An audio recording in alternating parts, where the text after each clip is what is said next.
Hey guys, it's Quill. This is going to be an educational rant video because this is something that has been grinding my ears for a while now.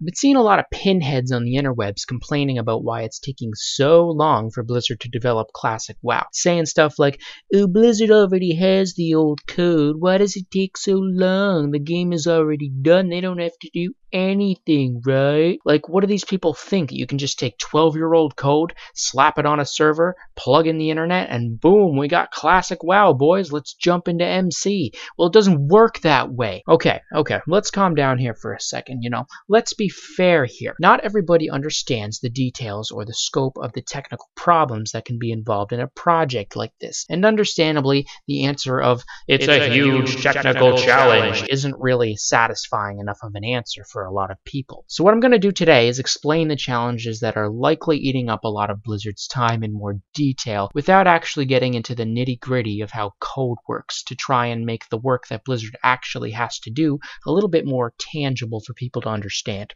So you want a reason why it's taking so long to make classic WoW? Well, I'm going to give you 8 of them for good measure. Although I will note that 7 out of the 8 do fall under the broad category of huge technical challenge. So if that TLDR is good enough for you and you don't want to sit through a computer science crash course given by a maniac, then screw off. Otherwise, if you're curious as to what exactly that means in terms of the work to be done for Blizzard, then stick around and open that brain up. Okay, so let's get into it. All we really got from Blizzard on the matter is that they need to make it work on modern infrastructure. So what does this even mean? Well, the scope of this statement is much larger than people realize. When you have a product that hits that huge enterprise level and you've got hundreds, maybe even thousands of people trying to manage it to serve millions of customers on a daily basis, well, that product tends to get very sophisticated and complex on many different levels. So let's start off with the first major technical challenge, which is getting it to work on modern operating systems. Have you ever tried to get an old game meant for Windows XP or even Windows 95 to work on your modern operating system? Most of them either don't work, or you can get it to play for maybe 20 minutes before it crashes after troubleshooting for an hour. Oh, and what do you usually have to do with these old games? You have to run them in compatibility mode, basically telling the OS to treat this game like the stupid kid that never made it past grade 95. You really think that's going to be the solution for classic WoW? The operating system is the foundation for any program to work on. It is the translator between a program and the hardware. That means the operating system is literally what makes your games a reality, and running a program intended for an up-to-date OS is vital. This would involve rewriting a lot of code that would be OS specific. Number 2, recreating lost resources.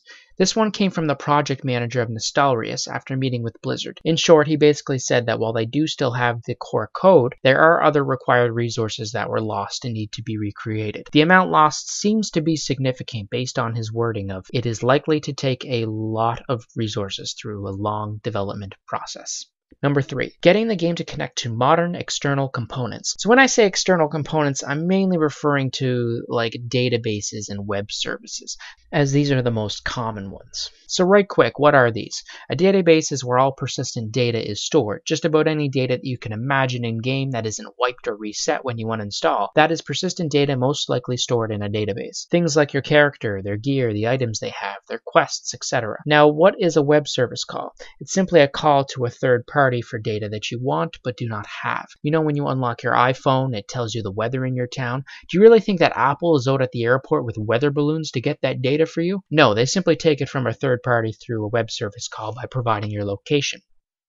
So the way the server connects to these external components has changed over the last 12 years, much like WoW has. It's like trying to take the engine out of a Honda and putting it into a Ford. It just doesn't work that way, at least not without a ton of work. The code you have to write to get what you want from these components is simply different, so it has to be rewritten, especially if Blizzard completely changed what type of database they were using since then. You know, if they went from like SQL Server to MySQL or something, then the changes would be drastically different. There's also probably many new external components that did not exist back in the day that will need to have references added.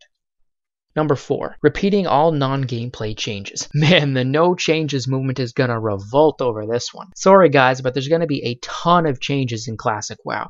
Just none of them will really affect gameplay other than probably making it smoother. This is because they still have to go back through and make all of the non-gameplay changes that they've made over the last 12 years. I'm talking about changes to improve security, performance, analytics, flexibility, and just adhering to coding standards. All of these things that people just don't really think about. If Classic is going to get that luxurious Blizzard polish, then they're definitely going to make sure it is up to par with BFA in all of these areas.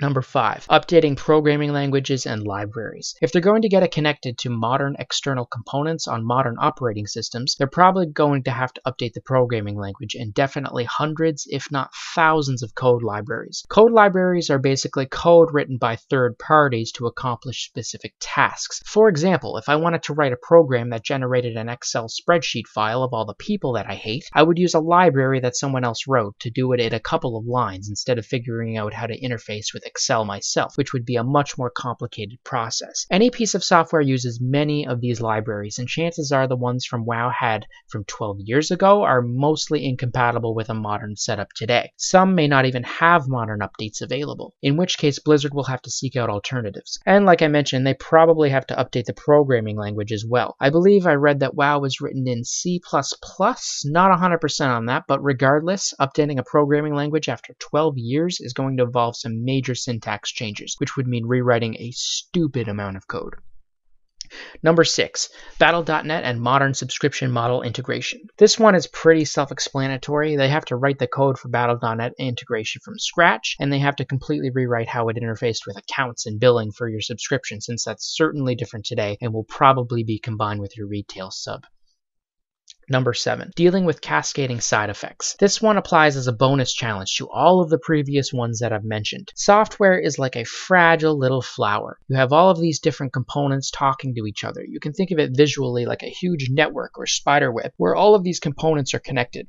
When you make a major change to a particular component, it can cause all of the other components depending on it to break, and then you have to fix those, which could cause even further components to break, and repeat through this snowballing, cascading effect. Coding standards and best practices try to minimize dependencies to reduce the probability of this happening, but unfortunately it can be unavoidable in a lot of circumstances. Number 8, intended delay. So you're probably thinking, gee whiz, Quill, if there's so much work to be done, then why doesn't Blizzard just hire more people? And that's actually a fair question, and the answer is because they aren't stupid. Yeah, they probably could throw 40, 50 people at the project and pump it out this summer or something, but that's just not the smartest way to do it from a business perspective. Remember, Classic WoW and Retail WoW may be two different games development-wise, but they're both still under the World of Warcraft brand name from a marketing perspective. Most people already seem to be pretty aware of this, but they're not going to release Classic close to the launch of an expansion. It makes much more sense to do it when hype is tied down and people are looking for something else to do.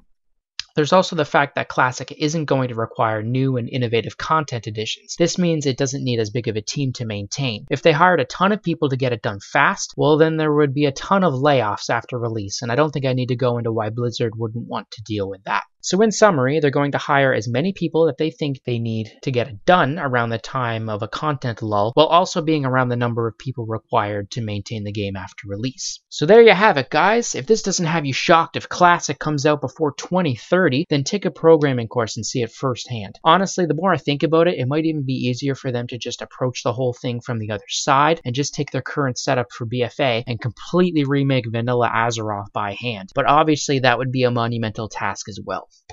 I still had to avoid a lot of detail in these explanations because nobody's going to want to sit there through 10 hours of video of me showing you how to update code libraries, but I hope this at least provides a more satisfying insight than the typical "it's a huge technical challenge" response that gets tossed around. Let me know what you guys think. If there's anything you would add, if there's anything you disagree with. I don't claim that this is all fact, it is mere speculation, but I would be willing to bet that the majority of these challenges are eating up a lot of their time over there. So if you found this useful, let me know. If you just think I'm a dickhead, well, you're not wrong. Anyway, guys, Quill out. Till next time.